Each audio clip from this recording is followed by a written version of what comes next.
Next, 4.2.1, circle.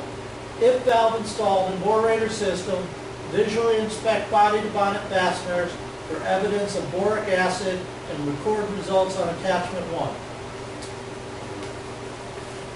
They seem like there's no evidence of corrosion on these, so I'd say they're in good condition. I understand. No evidence of corrosion or boric acid. SAP condition.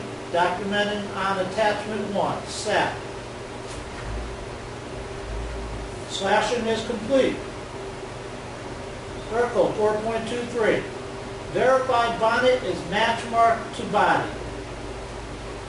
Alright, in this valve we have a mark here, and typically if there wasn't one we could use a hammer and punch to make an indelible mark so that we'd always make sure that went back the same way. Understand, match body to bonnet has been match marked. That's correct. There's caution here. Piping configuration of 2SI 460 may prohibit complete draining of the line. Burping may occur when line is open or distributed. Small amount of water draining from 2SI 460 should not endanger personnel or nearby equipment. We've read it. It does not pertain to us. This is not 2SI 460. This is D123.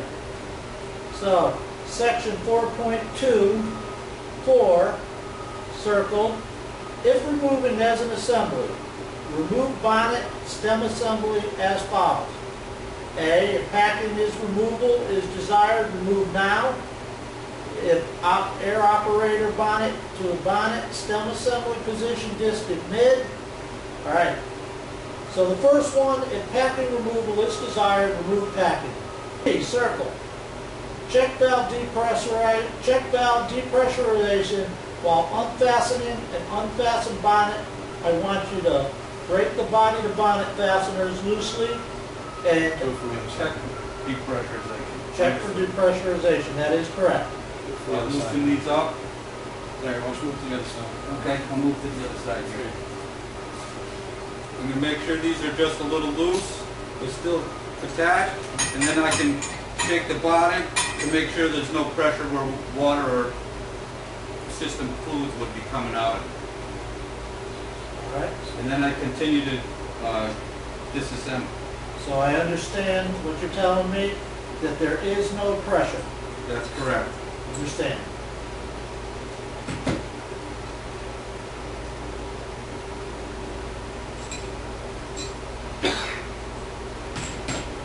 Let me know when the bonnet is unbolted.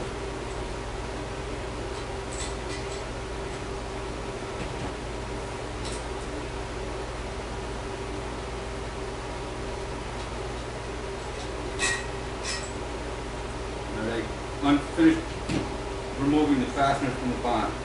Understand, bonnet is unbolted. Remove bonnet. Stop. I need you to repeat back to me. I'm going to remove the bonnet. Understand, removing the bonnet.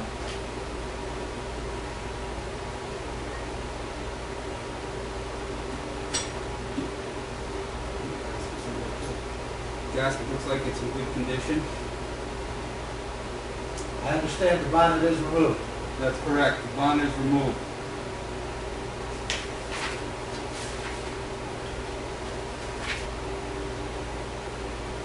Hey Dan, let me interrupt right now. Stop.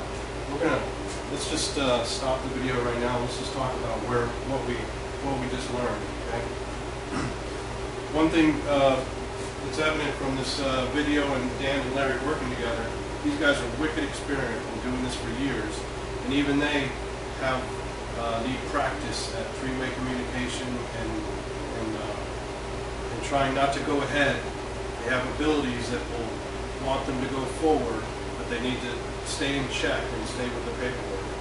And Dan did a good job with Larry, and Larry did do a good repeat back of what he was going to do. And that's exactly what should happen. There's definitely no problems with things like this. This is what you should do. This is the interaction between the reader and doer to make sure we all do the right job. Okay? So we don't have to circle and slash anymore. I just wanted to impress upon everyone the importance of circling and slashing and the interaction between the reader and the doer. Okay? You guys got any words of wisdom for our technicians in the future? It's okay to read ahead in the procedure. It's important to read maybe even the whole section. Correct, before you start performing the section. The section could have 6, 8, 10 little subsections. Read them all and then start your actual physical work. Some of them may pertain to you, some of them may not. You may be able to NA 4 or 5 of them right off the bat because you're not going to perform that evolution and then continue on with which actual steps you will be performing. And in a lot of circumstances, you going over the procedure with your supervisor before you get to the field, most of the steps could be NA'd before you even get to the field. But absolutely, Dan, thanks. Larry, you got any words of wisdom for our guys? Same thing, it makes sense to read the steps ahead so you know what you're going to do rather than wait till the last minute and then find out you did something wrong. Absolutely. All right, excellent job. Well, thanks for watching this video for our AMES human performance video. And just open it. This is a gate valve going open. Rising stem. The rising stem configuration.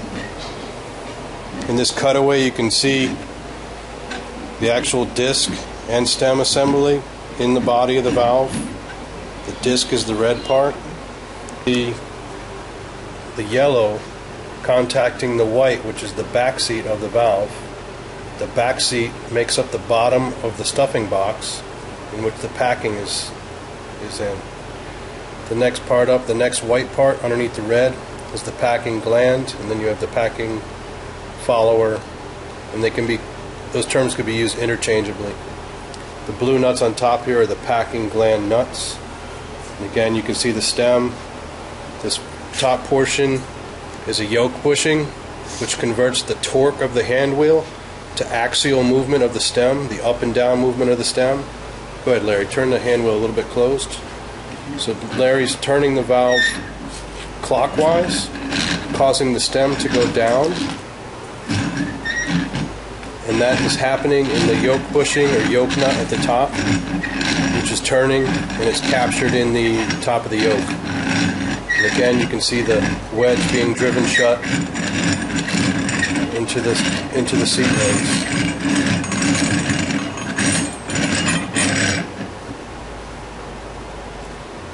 Great. Thanks.